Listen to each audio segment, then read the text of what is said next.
Hi, today I'm here to introduce Julie Thumma with Life Steps. So welcome, Julie, to the Butler Buzz. Thank you, Tricia. And tell me, what is your role at Life Steps? Well, it's hard to believe. I've actually been working at Life Steps for 25 years this spring. Okay. So I've had many roles through the years. However, the longest position that I've held there is to serve as the Butler County Early Care and Education Council Coordinator. All right, so that's a mouthful. We want to make sure, It is. because I've practiced, right? So the Butler County Early Care Care and Education Council. You're the coordinator for that. I am. And what is the mission of that organization? Early Care. Early Care. So it is a community collaboration that was formed in about 2001. So Okay. It's been around for a long time now. And the purpose of it was to bring together stakeholders in the community to look at the needs of young children and their families and what we have and what we might need to support school readiness and help children be prepared for school and success in Absolutely. life. You know what? And I was reading, preparing for this interview, that, when the students, when the early students, early childhood, right? Yes. My daughter's studying early childhood. When those students have the education resources and preparation, how that really does trickle down or trickle up, yes? Goes up and leads to a lot of success. Yes. Would you agree? Do you agree? Absolutely. Many young children are entering kindergarten at least 2 years behind, which leaves our school systems at a great deficit. So the more we can do to help children be prepared and reach their maximum potential for learning when they're little. Most people don't realize that birth to 3 is actually the most important period in a child's development. Okay. So the more we can do for little kids to have quality early experiences and to support their parents and improve our systems in the community, the better outcomes that they're going to have. All right. So does this council get together how often? Monthly? We do, not monthly. So we actually meet every other month, Okay. which right now we're still meeting remotely. Okay. However, we also have subcommittees Okay. that come together to work on particular projects. And we work with the school districts to work on kindergarten transition, and we work on community events to support parents as their child's first teacher and a variety of other things. Oh, I'm sure. So how many members are a part of the council?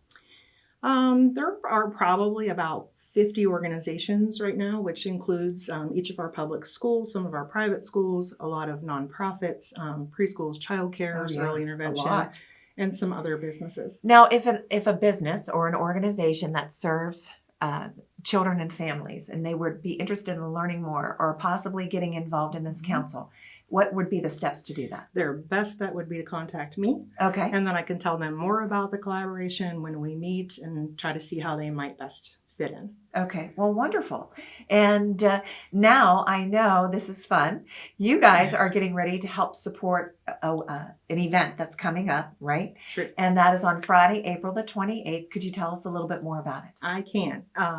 So for over 20 years, All right. Our group has come together. Actually, they were doing it before we officially became the Butler County Early Care and Education Council. There were members of the community agencies coming together to hold an event to recognize the National Week of the Young Child. National Week of the Young And Child. so that week was started by the National Association for the Education of Young Children, and its purpose is to recognize the importance of the early years and support and recognize those who matter, the parents, children, and their educators. So we have been hosting a variety of fun events for kids and families all those years at a variety of places. Some people might recognize the event as having been at North Main Street Church of God or at the Butler Library for many years. Okay. The last 3 years, we haven't been able to have an in-person event, still had activities Sure.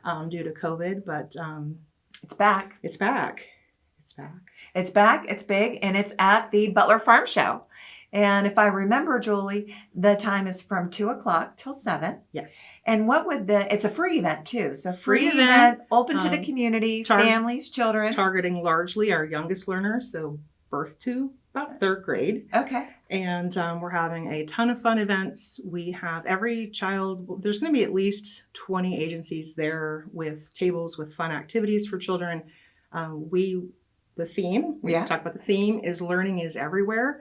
We really want families to remember that learning takes place everywhere they go. A lot of children missed opportunities due to COVID, Sure. didn't get out into the community. So we're going to be talking about learning at the grocery store, learning at the doctor's office, learning in your living room. What could you Absolutely. build forts and what can you learn from that? Right. So it's going to be a lot of fun. Yes, using your imagination and a Yes. lot of creativity. So during the day, they're going to have books. I know Gina from BC3 is going to be doing some yoga, right? Story Which- time. Story time. Every yep. family gets a free book, at least one. Probably every child will get a free book, and then every family will get our special book, which is the What Will We Build Today? What will we build today? Yes. Awesome. And if you as a business or a community member would like to volunteer and or donate and support the event, you can contact Julie and let her know. She can connect you to that too. Do families need to register beforehand? No, they don't. They No, need they to don't. show up. We will probably take their information just so that we can maybe communicate with them in the future about further events. All right. But nope, they are welcome to show up whatever time works for them between 2 and 7, which is why we have activities like the extra activities at 2:34 and 6 o'clock. So Got that whatever works for their schedule. All right. So wishing you wonderful weather Thank you. on April the 28th. Mark your calendar now. Thank you so much for what you're doing to help young children in our community and their families. We appreciate it. Thank you. Thank you.